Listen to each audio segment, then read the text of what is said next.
या कामाची या सभेची व्यूहरचना रचली त्या आदरणीय डॉक्टर डी.एस. सावंत साहेब, आमच्या समोर आलेले मुंबई प्रदेशचे रिपब्लिकन पार्टी ऑफ इंडियाचे अध्यक्ष आनंद खराजी, प्रसाद लालजी, प्रसाद साळसकर आणि प्रमोद लाल, थोडं कन्फ्युजन झालं, प्रमोद लाल आणि प्रसाद साळसकर जी, अर्जुन वेगळाजी, हिरामन गवईजी, बाबूराव वानखडे आवाज, जाजकरजी, चंद्रकांत वाघमारेजी, बौद्धचार्य खास इथे उपस्थित आमचे सपकाळजी, हिरामन गवई, अतिशय सुंदर असं सूत्रसंचालन त्यांनी भाषण केलं, आपलं विचार मांडले ते डॉक्टर वर्माजी, जालिंदर जाधवजी, कृष्णराव आणि प्रभात म्हात्रेजी आणि सर्व उपस्थित बंधू मान्यवरी. वयाच्या 90व्या वर्षी बुद्धवासी पांडुरंग बळीराम गोसावी यांचे निधन झाले.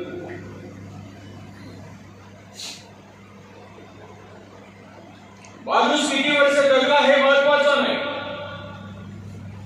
माणूस किती जगला, कसा जगला, त्याचा उपयोग समाजाला किती झाला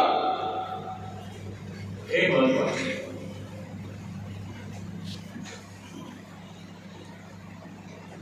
आदरणीय पांडुरंगजी गोसावी यांना जरी 90 वर्ष मिळाले, तसं जर पाहिलं तर भरपूर आयुष्य, पण आमची इच्छा अशी होती की त्यांना अजून आयुष्य भेटलं तर आम्हाला आनंद वाटला असता, कारण की त्यांचा प्रत्येक क्षण, प्रत्येक सेकंड हा सवाल असा आहे. अनेक असे काही कार्य आहे, त्या कार्याचा मी इथे उल्लेख करणार नाही. सावंत साहेबांनी सांगितलं, खरात साहेबांनी सांगितलं, वेगवेगळ्या क्षेत्रामध्ये त्यांनी काय काय काम केलं, कसं केलं, परिस्थितीशी ते कसे लढत राहिले. सोपी गोष्ट नव्हती. आजच्या सारखी काळ त्या काळात नव्हता. आता गाड्या आहेत, विमानं आहेत, घोडे आहेत, मोबाईल आहेत. कसा प्रवास करायचा, एकमेकाला कसा संपर्क करायचा, जर तुम्ही त्या काळात लोकांना विचारलं तर तो काय काळ होता, आपण आज कोणत्या युगामध्ये राहतो,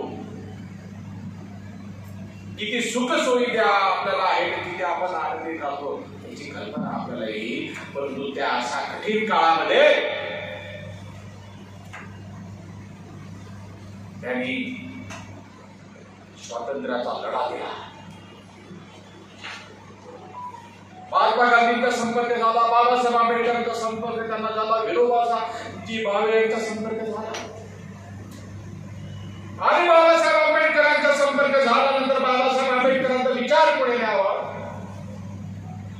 बाबासाहेब आंबेडकरांच्या रस्त्यावरती पुढे जावं, त्यांचं कार्य पुढे न्यावं. जे जे वंचित आहे, ज्यांच्यावरती अन्याय झाला त्या वंचितांना न्याय मिळावा याच्यासाठी त्यांनी संपूर्ण आयुष्य अर्पण केलं. 28व्या वर्षी राष्ट्रपतींच्या हस्ते पुरस्कार, सोपी गोष्ट नाही. 60-70 वर्ष लागतात तेव्हा कुठे राष्ट्रपतीच्या वतीनं राष्ट्रपतीच्या हातानं आपल्याला पुरस्कार प्राप्त होतो. परंतु 28 वर्षाच्या एका तरुणाला पुरस्कार मिळणं म्हणजे त्या तरुणामध्ये किती तळमळ असते, काय क्वालिटीज असती, ती क्वालिटी पांडुरंग गोसावी यांच्यामध्ये होत्या. त्या एका क्षेत्रामध्ये त्यांनी काम नाही केलं, अनेक क्षेत्र सामाजिक मी सांगितलंच आहे. स्वातंत्र्य लढाईमध्ये त्यांनी लढाई दिली. आर्थिक व्यवस्था कशी सुधारता येईल, जे जे काही वंचित आहेत त्यांना कसं काय आपल्या पायावरती उभं राहता येईल, आपला व्यवसाय कसा सुरू करता येईल, त्या व्यवसायासाठी कुठे प्रशिक्षण घेता येईल, या सगळ्या गोष्टीचा त्यांनी अभ्यास केला. आणि शेवटी महाराष्ट्र हा कृषी प्रधान राज्य आहे. आपल्या शेतकऱ्याला न्याय मिळाला पाहिजे, उत्पादन वाढलं पाहिजे, त्याच्या मालाला भाव मिळाला पाहिजे याच्यासाठी सुद्धा त्यांनी लढाई दिला. आधुनिक शेती कशी करावी अशा प्रकारचा अनेक प्रकारचा त्याग, अनेक प्रकारची लढाई त्यांनी केली. अनेक पुरस्कार मिळाले त्यांना, मिळालंच. कारण घरात साहेबांनी सांगितल्याप्रमाणे त्या काळामध्ये स्वातंत्र्य लढामध्ये लढाई देणं सोपी गोष्ट नव्हती. जीवावरती खेळण्यासारखं होतं, आपला जीव धोक्यात टाकण्यासारखं होतं, आपलं आयुष्य पूर्ण बरबाद करण्यासारखं होतं. पण कसलीही पर्वा न करता या देशाला स्वातंत्र्य मिळालं पाहिजे हे एका उद्देशानं त्यांनी आपलं संपूर्ण आयुष्य त्या स्वातंत्र्य लढ्यासाठी आणि नंतर बाबासाहेब आंबेडकरांच्या विचारासाठी अर्पण केलं. अनेक पुरस्कार त्यांना मिळाले असतील. पुरस्कारामुळे हे मोठे झाले नाही, ते पुरस्कार मोठे झाले.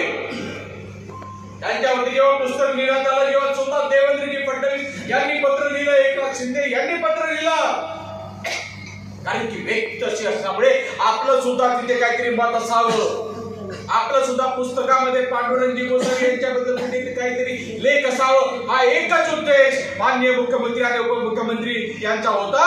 आणि म्हणून ते पत्र लिहिलं आणि गोसावी साहेब, पांडुरंगजी गोसावी साहेब यांच्याबद्दल जे आपलं मत आहे ते मत व्यक्त केलं.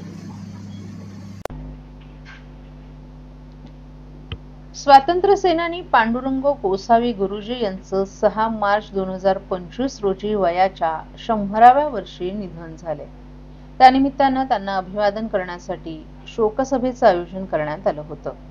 या शोकसभेला रिपब्लिकन पार्टी ऑफ इंडियाचे राष्ट्रीय अध्यक्ष डॉक्टर राजेंद्र गवई सर, मुंबई प्रदेश अध्यक्ष आनंद खरात, ज्येष्ठ विचारवंत आणि स्तंभलेखक डॉक्टर DS सावंत, रिपब्लिकन सेना ठाणे जिल्हा प्रमुख आबासाहेब चासकर, ॲडव्होकेट जालिंदर यादव सर यांनी आपल्या भावना व्यक्त केल्या.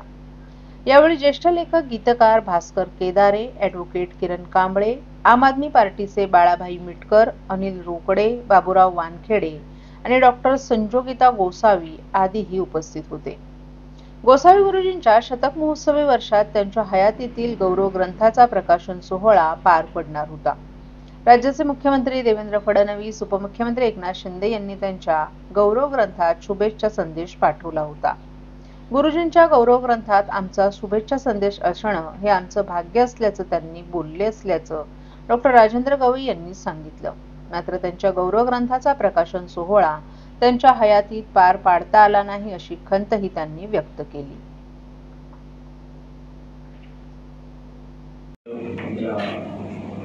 पार्टीचे सचिव डॉक्टर राजेंद्र गवई सर, मुंबई प्रदेश अध्यक्ष आनंद खराजी, सारस्कर आणि मित्रमंडळी, त्या कार्यक्रमाला उपस्थित असलेले माझे मित्र नरेंद्र जाधवजी, आबासाहेब भास्करजी, सकाळ गुरुजी, केदार सर, आमचे मित्र यादव सर,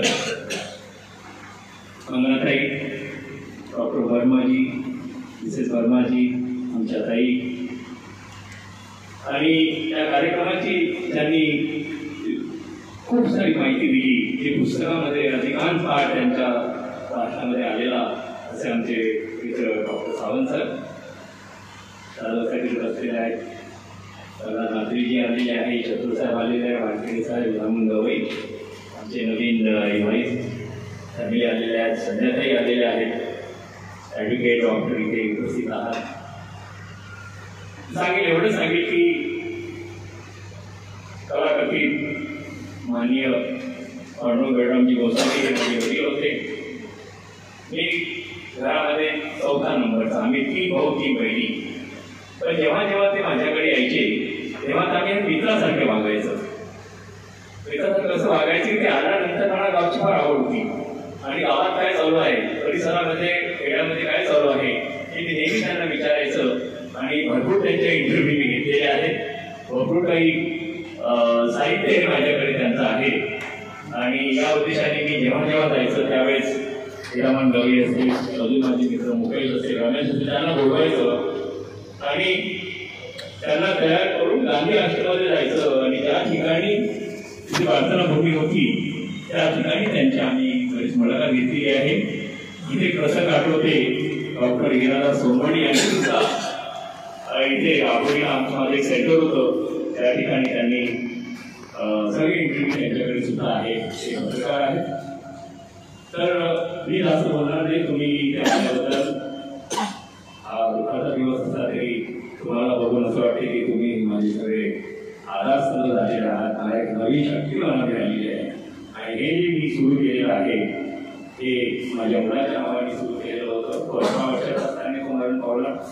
त्याच्या नावाने असे अनेक गौरव घडावं म्हणून 2007ला मी संस्था सुरू केली आणि हजारो विद्यार्थ्यांना मी तयार केलेलं आहे. हजारो विद्यार्थ्यांना रोजगार देत आहे. तुमच्या सगळ्या आशीर्वादाने हे सगळं होत आहे. आजच्या कार्यक्रमाला तुम्ही आल्याबद्दल सगळ्यांना मनापासून तुमचे आभार मानतो आणि सगळ्यांची थोडीशी नाश्त्याची व्यवस्था केलेली आहे म्हणून सगळेजण तुम्ही ते स्वाद घेऊन तुम्ही इथून जावं ही माझी विनंती. जय हिंद, जय भारत.